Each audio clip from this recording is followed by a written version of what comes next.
So did you hear about this? You heard about this, right? I didn't. This is you when you brought it to Really? me this morning. So let's pull up the article. But there's some news this week where I'm going to pull from this article a little bit. But basically, Disney CEO Bob Iger. Where did he start? Where did this start from? This article isn't the best. But basically, Solo underperformed.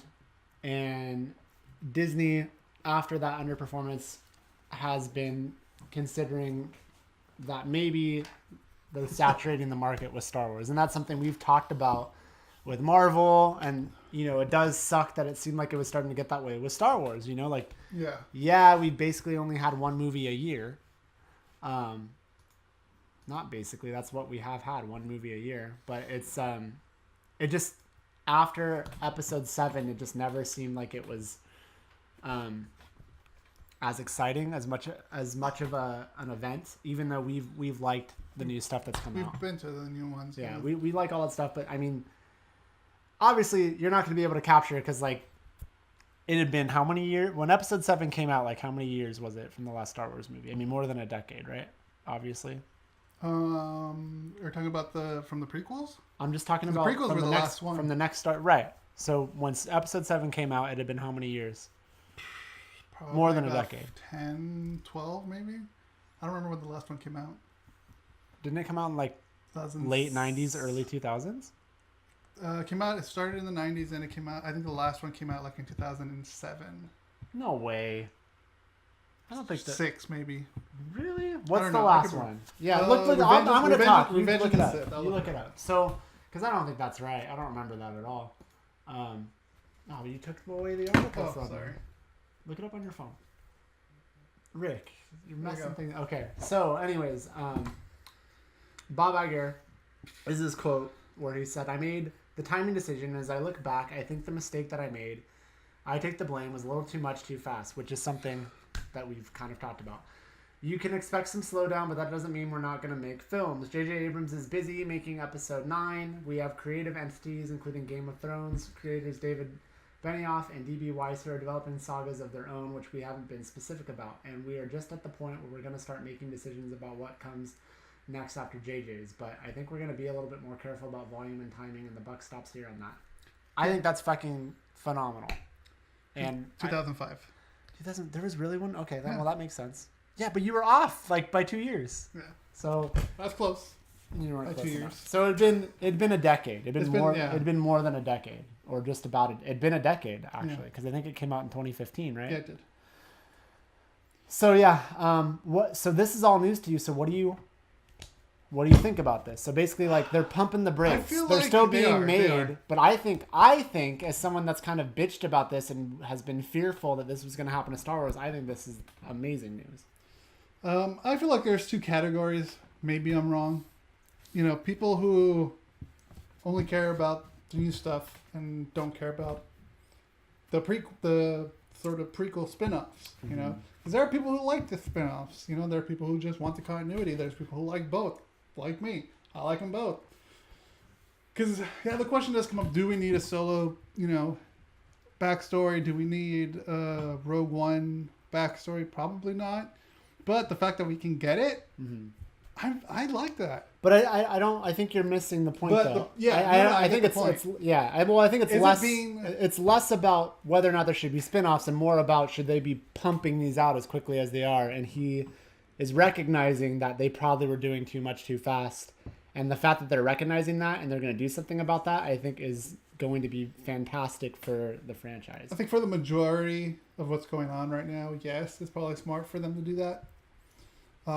Me as a fan who enjoys both, it kind of makes me sad that that's going to happen, because it was nice getting a Star Wars type movie every year.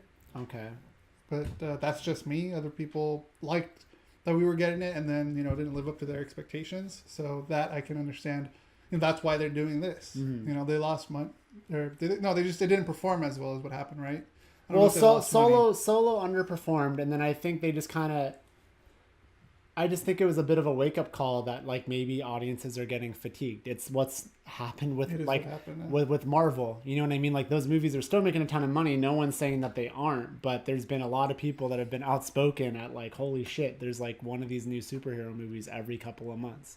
That hasn't happened with Star Wars, but you can't deny, and again, it was 10 years in the making, that when Episode 7 came out, it was a huge fucking deal. That all of a sudden anything else that came out after that, it's not going to feel as big or as important as Episode 7 did because you're not waiting 10 years for the next thing to come out. But I do think the impact was lessened more than it should have been because the movies were coming out so fast and furious, you know? Yeah, whatever. I don't have that much of a problem with... I think what fucked it up, not that they shouldn't have been made, is the spin-offs, though. Because basically... Episode 7 happened, and then Episode 8 happened 2 years later, right? Yeah. I think that's fair. I think that's fair.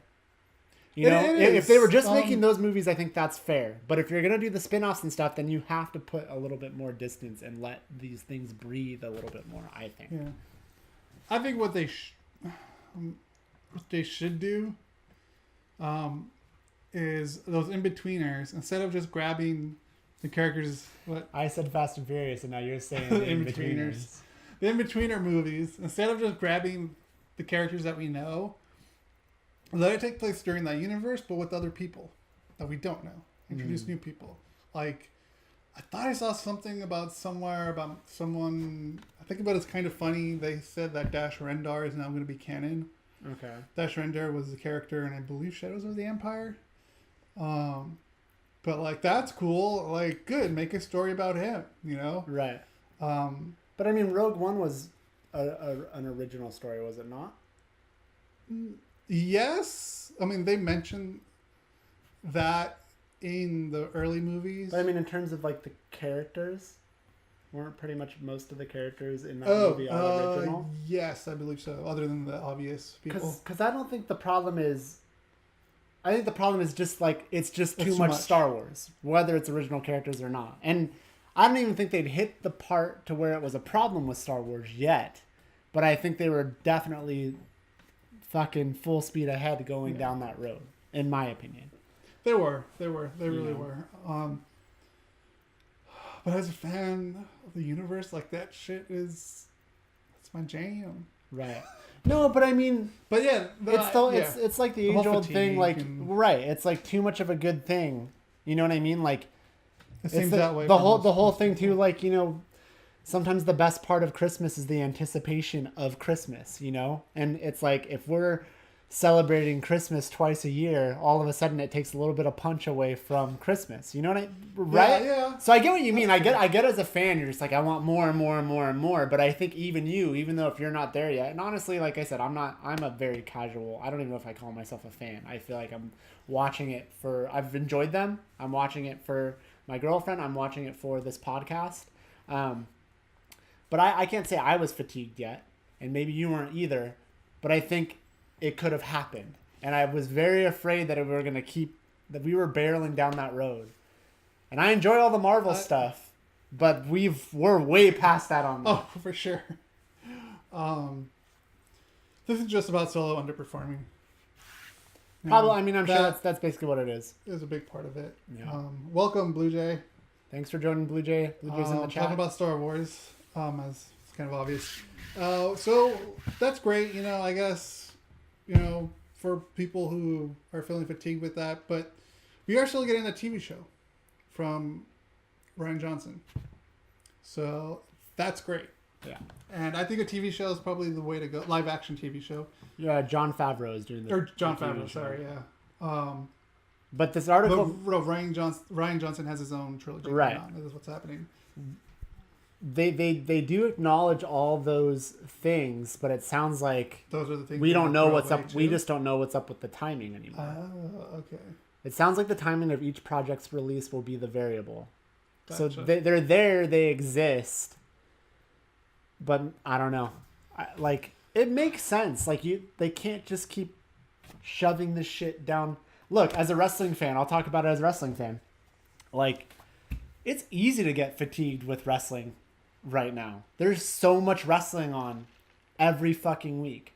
There's Raw on Monday. It's 3 hours. I mean, I know we've talked about this a little bit. There's SmackDown on Tuesday.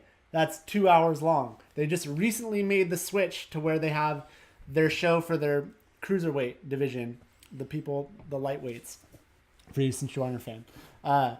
They have their own hour show. It's called 205 Live. That just got moved to Wednesday. And then NXT is on Wednesday. That's another hour.